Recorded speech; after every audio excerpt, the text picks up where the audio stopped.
Hey guys, and welcome back to Web MD&DM, where I diagnose the discussions that take place. Do you guys hear that?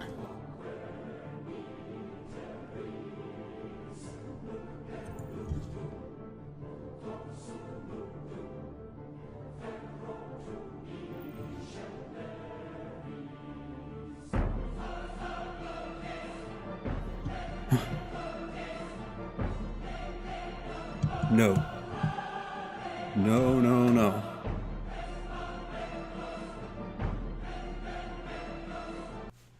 Nope, nope, nope, nope, nope, nope, nope, nope, nope. There is no way in hell I am.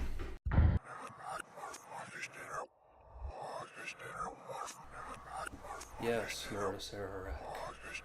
More souls for the phylactery. That's right. One of the most famous and most lethal dungeons ever created, made by the creator himself, Gary Gygax, the Tomb of Horrors. Now, it's suffered a sort of resurgence in recent years due to its appearance in Ready Player One, as well as its republication in Tales of the Yawning Portal, and just generally speaking, it is a huge piece of D&D history as one of the first modules ever created, as a module created specifically for tournament play, and just overall being famous for this sort of get killed over and over and over again dungeon, a thinking man's dungeon, as Gygax himself called it. But it was my birthday. I'd always wanted to run it. I found it very interesting. It had recently been released in Tales from the Yawning Portal, and I knew some people who had heard of it and were very interested in themselves. So I decided that we'll run it as a one-shot. So this will be a campaign diary in a sense. It will be recounting what happened at my table as they ran through this adventure, but I also kind of hope it to be a backdoor pilot of a series that I'd like to start, one called the Adventures Walkthrough, working title, wherein I will take adventures that I've run in the past, things like Keep on the Shadowfell, Crucible of Freya, most of the stuff out of Tales from the Yawning Portal, all of the things released with RPG Crate, their Tales from the Bloody Bucket. I want to take those adventures, after running them, walk you through those adventures, and then point out where I made mistakes and why I made those mistakes, and help you to be able to run the adventures yourself. If that's something that interests you, please leave comments down in the doobly-doo. I would be happy to run that sort of a series because I love discussing adventures, hence that's why I do campaign diaries to begin with.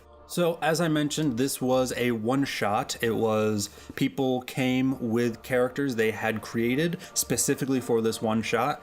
There was no significant emotional attachment. Nobody was going to cry over the death of their favorite character. No campaigns were being destroyed in any way, so you can all just calm down about that. It was... everybody understood what they were getting into when they sat down at my table and we started going through this adventure. So, no concerns on that front. And now, I think it is time for me to introduce the characters. Bear in mind, all of these characters were level 14. I believe that is one of the recommended levels. There's a bit of a discussion as to whether it's level 11 or 14. I went with 14. I wanted them to have basically the best chance of survival. Or, better yet, why don't I let the players introduce their own characters? Yeah, hi, I'm Paul Mikowski. So I'm playing Felix the Prescient. So he is a Lightfoot halfling wizard who's a diviner and is really all about luck.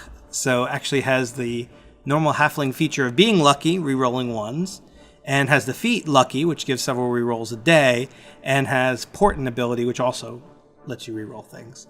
So I was hoping it might be the one way to survive through this actual dungeon. I had him take spells that were more about exploratory or making walls or digging things out, figuring there might not be much combat. And have him bring along a simulacrum. We were given enough money to have him build one. So he had Crumb the simulacrum, which is another version of him with half his hit points, but all his spell slots, but they can't revive spell slots. So hopefully that'll be sort of the red shirt to go on the away team. You also had a familiar, didn't you? Oh, yeah. I also came through through this dungeon with a bat familiar. So another kind of maybe way to seek through the dungeon or way to scout ahead. That's more expendable than my own character. What was his name?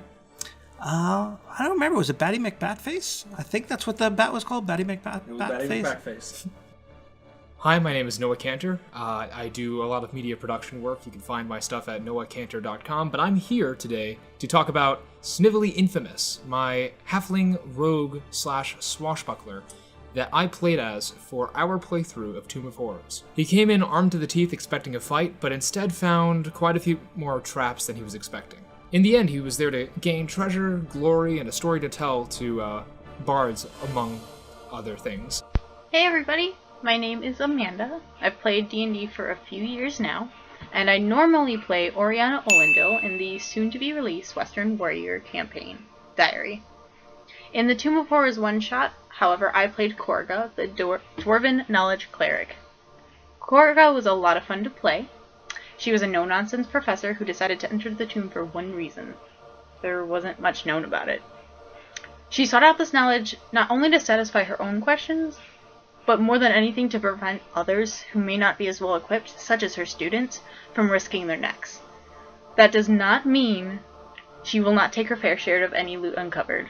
Snively quickly found this out. Overall, she was a serious but very fun character to play. My name is Jesse. I play in the Northern Defenders campaign that Mike does. I play Gurak. In Mike's Tomb of Horrors, I played a Gnomish barbarian. Yes, Gnomish barbarian, by the name of Bilrog Corsair. Obviously, I played a little taller than average, being the dork I am. Bilrog was pretty much a Gnomish barbarian pro wrestler. He was skilled in all kinds of grapples. Yeah, pretty much that goes along with the whole, Mike always believes that you never do anything by halves. If something's worth doing, do it all the way through. Being Gnomish, he builds things. I actually meant to have a couple constructs during the campaign, but day of the campaign I forgot to say anything about it. Mine like a sieve. Alright, any parting words you want to give? When you're playing Tomb of Horrors, go for perception. You'll need that.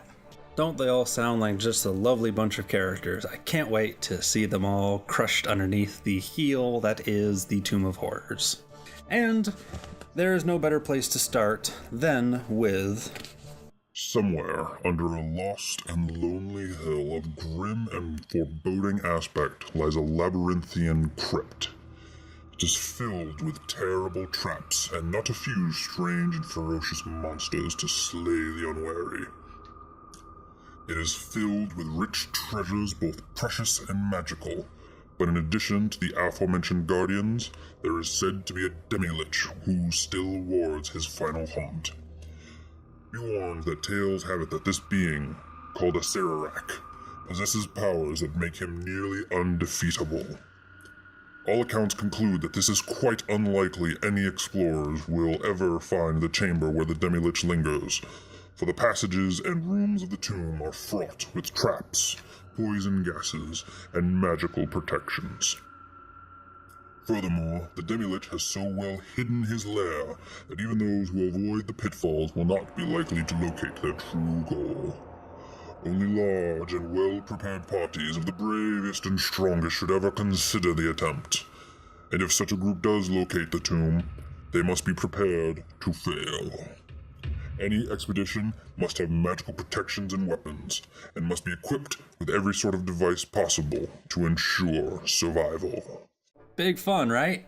So, I had actually placed the Tomb of Horrors long ago in a small section of an unknown continent in my world known as Taladas. Now, Taladas has actually been my sort of Comic-Con one-shot that you'll hopefully be hearing about later on in this month when I go to the Chicago Comic-Con, and a group of players, I believe ranging around 4 to 5, including my best friend Amanda, will actually be playing through this. I have a rough idea of where I'm going to be placing quests to help them get along, and the idea is that at the end of the mini-series campaign, as I'm calling it, they will explore the ruins of the Tomb of Horrors. Traps won't work, monsters will be gone, it'll be a nice little exploration of D&D history. But having placed it in my world already, I decided that that would be a perfect way to allow them a bit of a tangential creation into my world, and so I pointed them in the direction of this small town here, known as Chandathar. This is where they started, this is where they met, and this is where they realized they knew the location of the famous and fabled Tomb of Horrors. Having spent 4 days or more getting to know each other, buying supplies, going about, making sure that they had all of their magical gears in tow, including the double checking of feats and buying of magic weapons, having 7,000 or whatever gold did them no good if they were going into a one-shot like this, so I allowed them the option of purchasing brooms, magical daggers, magical rapiers, magical armor, all that sort of stuff. I wanted them to go in this feeling as prepared as they possibly could. So, having gotten all of that business out of the way, it was then a 4-day hike from the town of Chandathar to the fabled location of the Tomb of Horrors. Now, some of you might be wondering, how did they find this fabled piece of D&D history stuck in the backwaters of a small continent in my world? And fair point. Honestly, I didn't really give it much thought. It's a one-shot. Post-adventure, I decided that Korriga, the cleric of Moradin, god of knowledge, who had spent a lot of her time in these schools, libraries, classes, that sort of stuff, she probably knew where this location was. Now, having 4 days of travel time and the understanding that they were going basically into TPK dungeon, they spent a lot of that time casting spells, preparing, gathering information, very smart things to do as players. However, they were using communes and legend lores and contact planar allies or something like that. I think it's otherworldly beings or something like that. And the problem is, it is specifically mentioned in the adventure right here. It says that these types of spells have a small chance of succeeding because the Tomb of Horrors is protected against magical intrusions like this.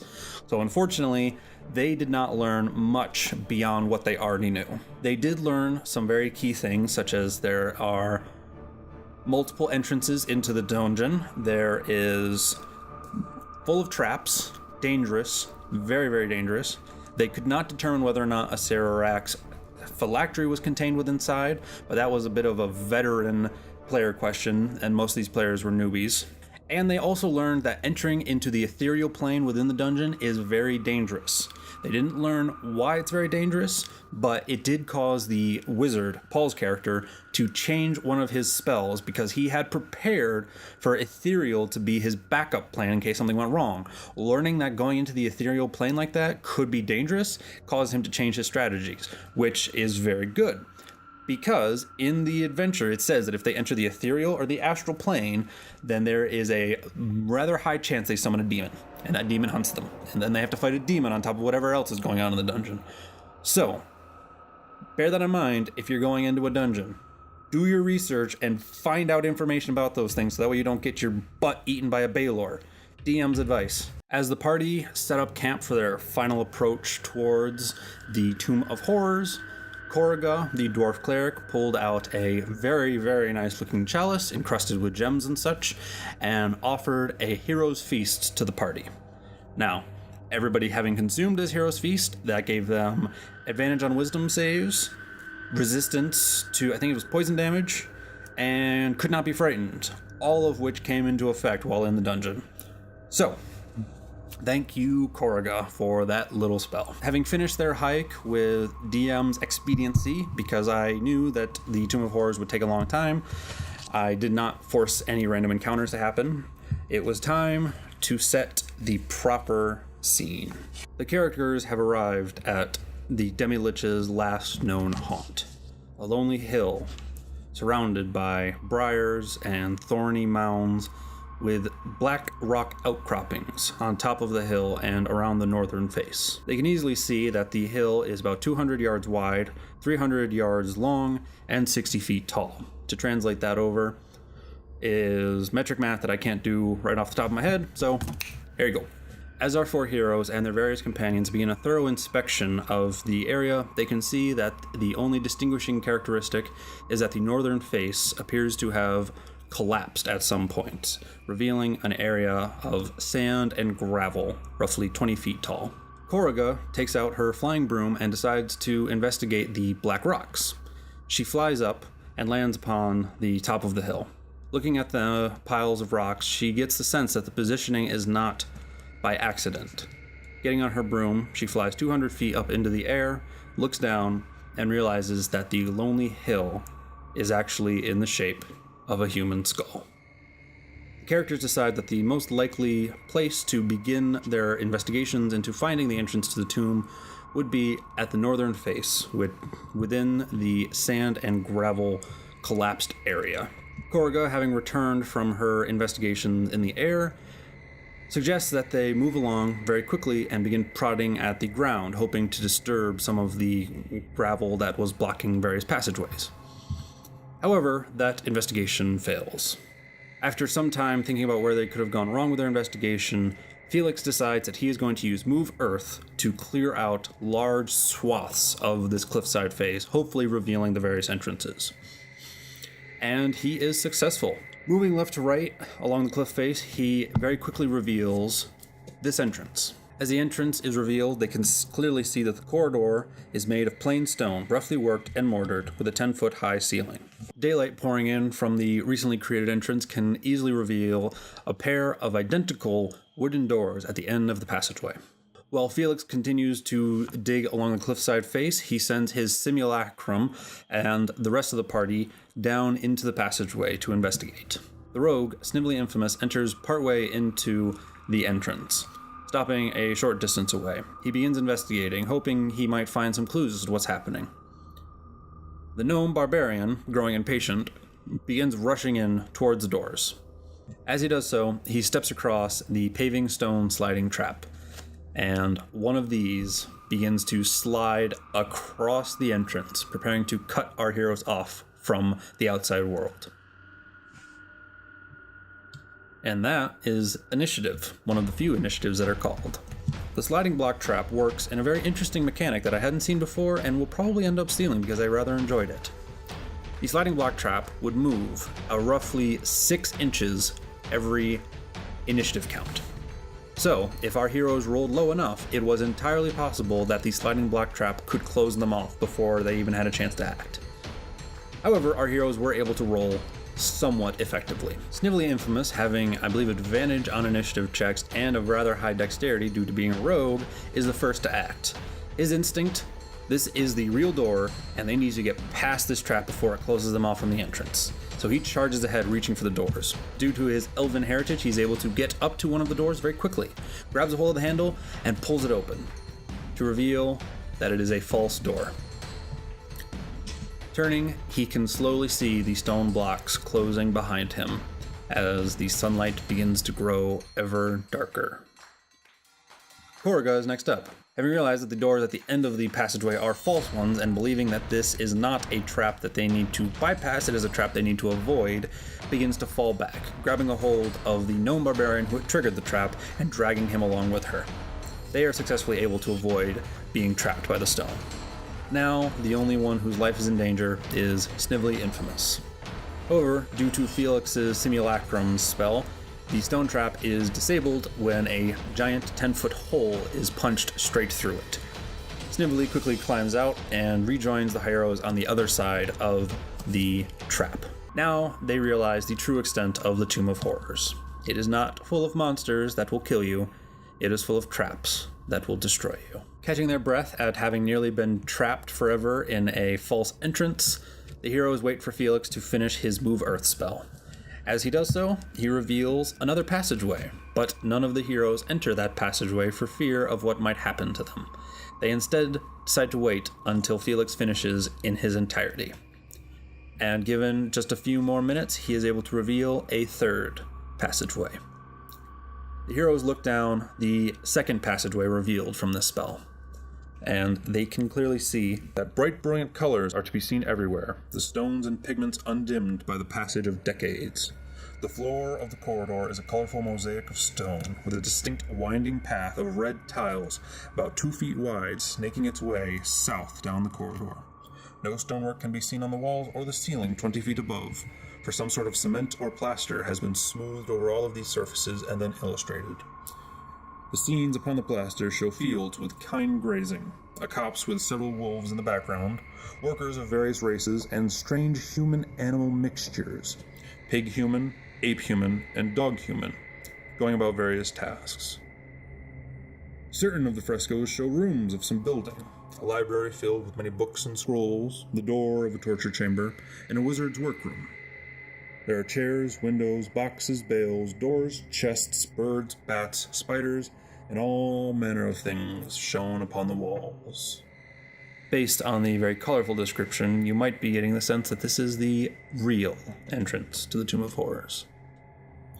But the party is not entirely convinced. While some of them investigate into the walls a little bit, but do not probe beyond 10 feet, the rest of the heroes move over to the third entrance, revealing the corridor before them was made of plain stone, roughly worked, dark and full of cobwebs.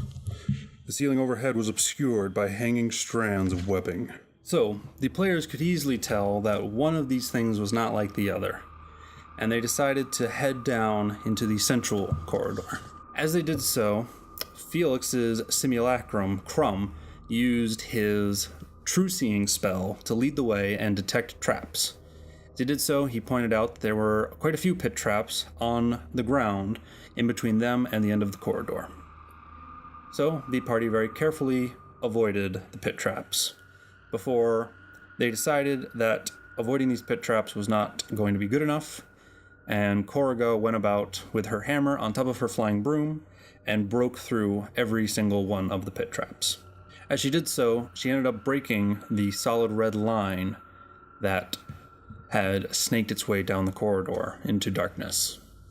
What that meant for the party, they didn't know, but they were now aware that they had broken it, which would be a very important clue to their realization near the end. As they first entered into the corridor, they quickly realized that one of the frescoes was unlike the others, in that it contained an outstanding, in a literal sense, bronze box. Two jackal-headed human figures were painted so as to appear to be holding a real bronze chest protruding from the wall. The party, of course, found that somewhat interesting and prepared to investigate it. Some of them, however, decided to continue along the tunnel, and their curiosity revealed both a stone archway and a bas-relief sculpture of a devil face formed of mosaic tiles. The face had a huge O of a mouth, inside of which dead black space existed, and a stone archway filled with a veil of thick vapors.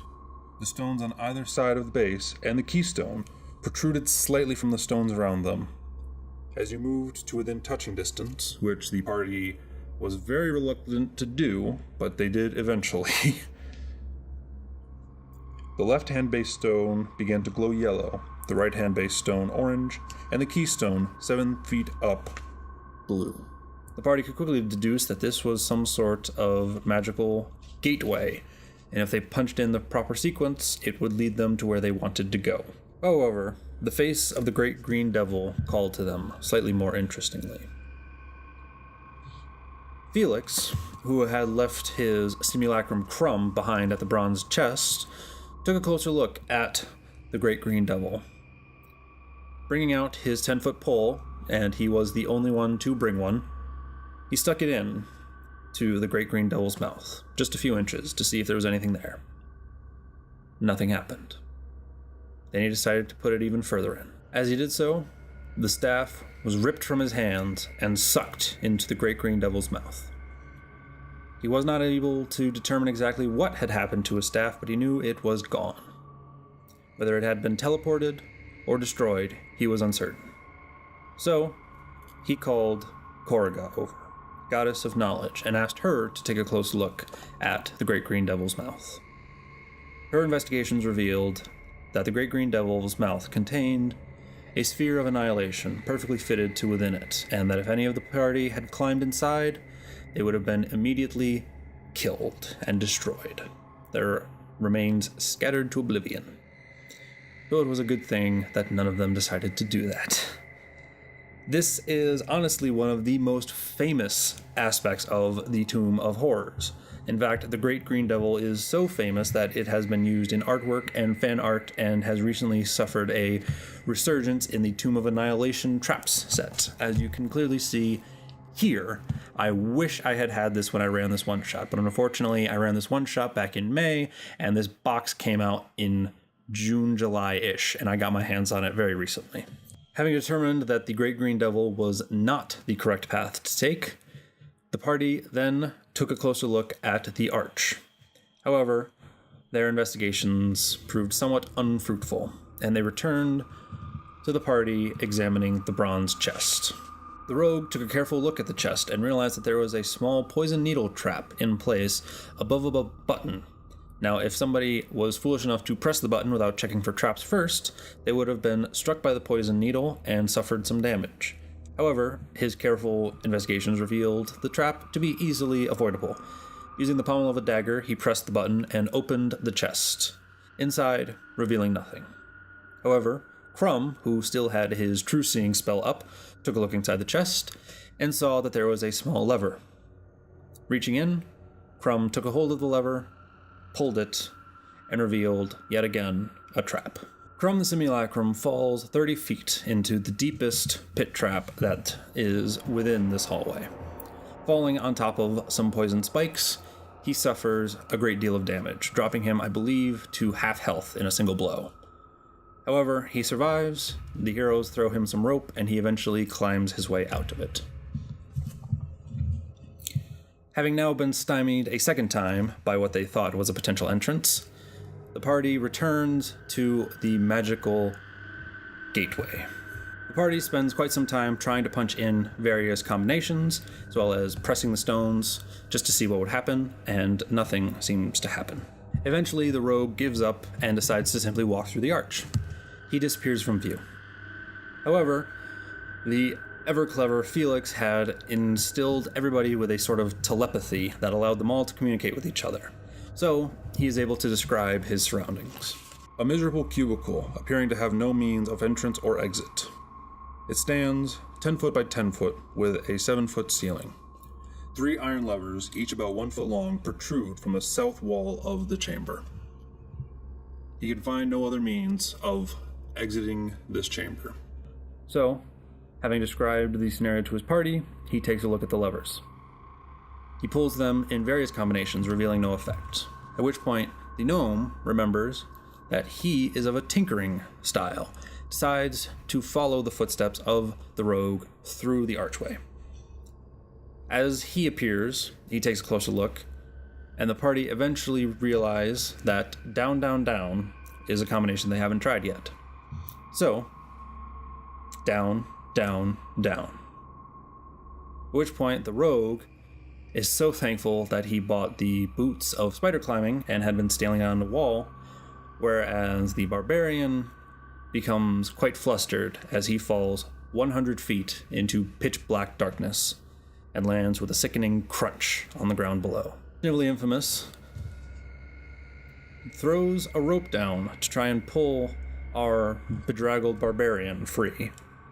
Using his rope as well as an immovable rod, he is eventually able to pull the barbarian out of the bottom of the pit, taking so long that the floor eventually returns to normal. The heroes then realize that up, up, up is a combination they had not tried yet. So, being very careful with their immovable rods, put them in position, as well as rope to tie them to them, the two heroes put the rods into up, up, up position. And this time, the trapdoor does not spring open, but a small hole in the ceiling reveals an escape for our heroes. Moving into the crawl space, they are eventually able to make their way out of the miserable cubicle and into the side of a pit trap that they had revealed before. Using the boots of spider climbing, the immovable rods, and the rope, the two heroes return with the rest of the party to the original entrance. The party now believe that this is the only way in or out of the Tomb of Horrors, and after spending a few minutes, eventually give up and just try and power through, eventually discovering the correct combination of yellow, blue, orange.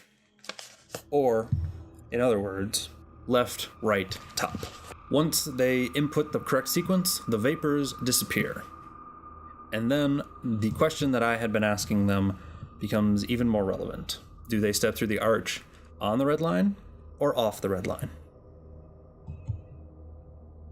My repeated questioning about the red line, the realization that they had broken the red line, the understanding that something different would happen if they were on the red line or not, now that the vapors had disappeared, caused one of the players to take a very close look at the red line.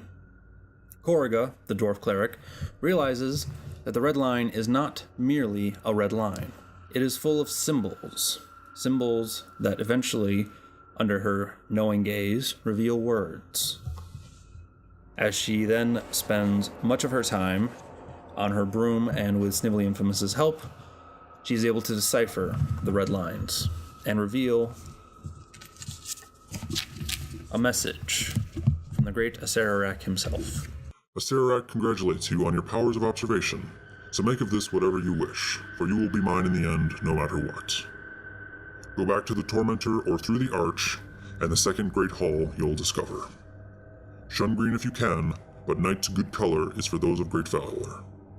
If shades of red stand for blood, the wise will not need sacrifice aught but a loop of magical metal. You're well along your march. 2 pits along the way will be found to lead to a fortuitous fall, so check the wall. These keys and those are most important of all, and beware of trembling hands and what will maul. If you find the false, you find the true, and into the columned hall you'll come, and there the throne that's key and keyed. The iron men of visage grim do more than meets the viewer's eye. You've left, and found my tomb, and now your souls will die. Having now discovered the poem that was hidden underneath their noses the entire time, the party then decide to step through the arch. Snively Infamous leads the way, stepping through off of the red line. As he does so, his body is immediately teleported, landing right back outside of the Tomb of Horrors.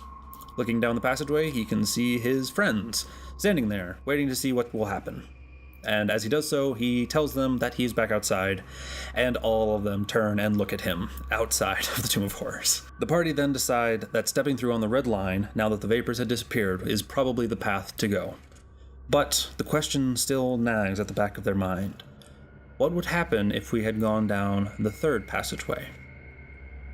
So, the party moves towards the third passageway, deciding to find out now instead of waiting until later. Looking down this 30-foot passage, they can see a set of iron doors at the very end, and cobwebs hanging from the ceiling. Deciding that the cobwebs are not something to be ignored, Felix the Prescient uses a mage hand cantrip to clear them away after some time. He reveals a stone ceiling that is unstable, and him and Korriga are able to determine that if the double doors at the end of this hallway were to be opened, the ceiling would collapse.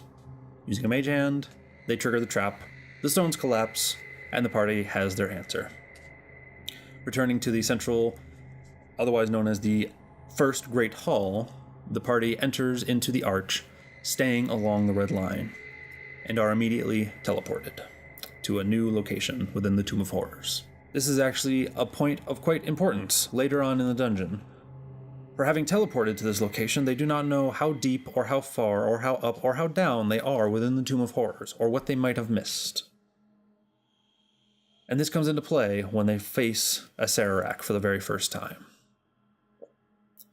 Something to keep in mind, and something that the party had very, very, very missed on their first run through, is a line in Acererak's poem.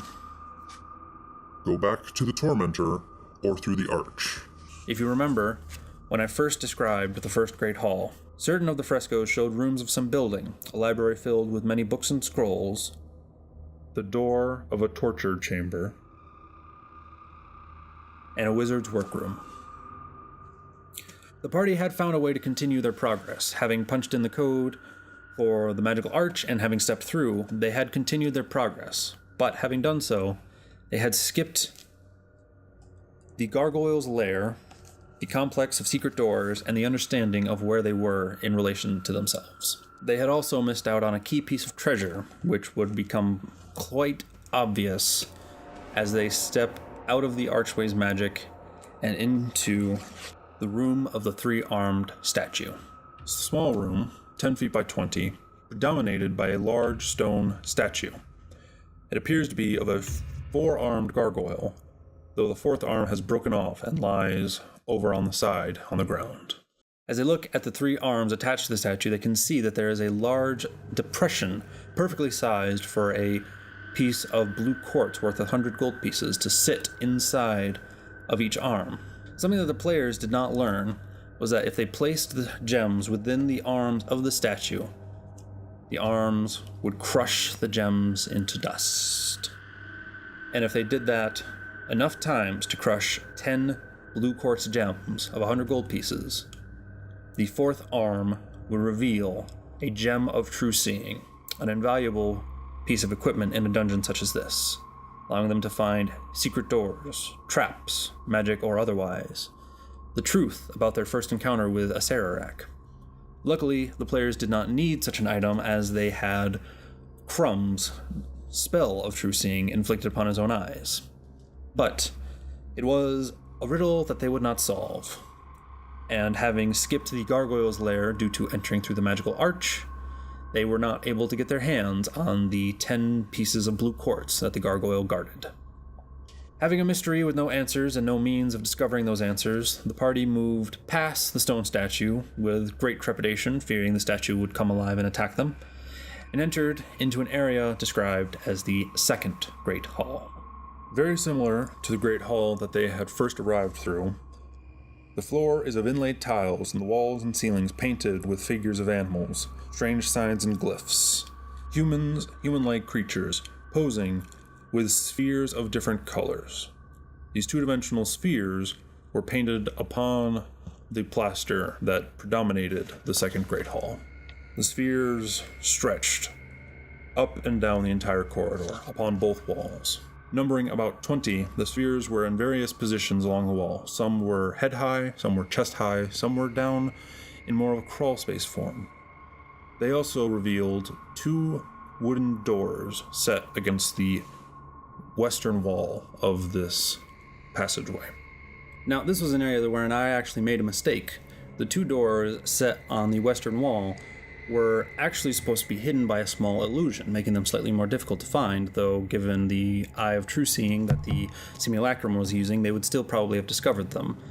Having revealed the false doors behind the illusions, they would then realize that these doors were, in fact, false doors and be speared by traps hidden behind them. I, however, was not aware that they were supposed to be false doors with traps behind them or hidden behind an illusion, because this is one of 2 or 3 instances where the adventure does not give flavor text to give to the characters, and I had to make it up on myself. That was an unfortunate bit of learning that I had to do, and one that I hope to spare you. Read through sections 10 and 12, and ones that I will mention in later videos, to understand what the area is supposed to look like when you present it to your players. Give it some very, very careful thought, because these are areas that are meant to be carefully thought about. As the party steps through this strange great hall, at the very end of which they can see another magic archway. Taking a close look at it, they decide not to try their luck further and take closer looks at the various orbs. And that is where we'll pick up part 2 of the Tomb of Horrors one-shot. So, the party is currently in the second Great Hall, having successfully avoided the false entrances and a majority of pit traps on their way in. Having used the magical arch, they have now found their way into what they believe to be the proper Tomb of Horrors, and will soon have their first encounter with Acererak, Demi-Lich of the Tomb. Hopefully you guys found this interesting. I certainly had a great deal of fun playing it, and look forward to another version of this. I might be running another one-shot with some of the players who could not make my birthday party and were still interested in playing through the dungeon. So keep your eyes peeled for that fun little adventure. I will probably do a small recap where I point out the interesting thing that happened, but I won't do a full recap like this one because a lot of it will be the same. I might point out that a higher death count because they're going to be different players making different choices. I'm not going to be as lenient with my aid that I was giving to the party because I've learned a little bit more about how things will work in that regard. So I will let you know how that update goes. Like I said, look forward to part 2 of the series. I'm not sure if it'll be a 2-parter or a 3-parter, but I will tell you the adventure took 12 hours to run. So that is a heads up for you guys. If you want to run this adventure, it is going to be a haul, or it is going to be a multi-session one-shot. As always, thank you all so much for watching. Don't forget to roll your charisma saving throw against that subscription button. Please feel free to like and comment. I am happy to hear comments about this video, especially since it is part of one of my favorite adventures from Dungeons & Dragons. This adventure is basically it's a piece of D&D history. It's just oozing old school style with lots of traps and interesting mechanics, and it is a great thing. It is something I believe everybody should go through at least once, and I had so much fun DMing it, I am going through it again. So, any questions, comments, concerns, all that stuff, please leave it in the doobly-doo. I am happy to answer questions. In fact, it actually makes my day sometimes. I hope you all enjoyed this video. I can't wait to see you all in the next video. Until then, I hope you all have a lovely day, and until I see you next time, take care.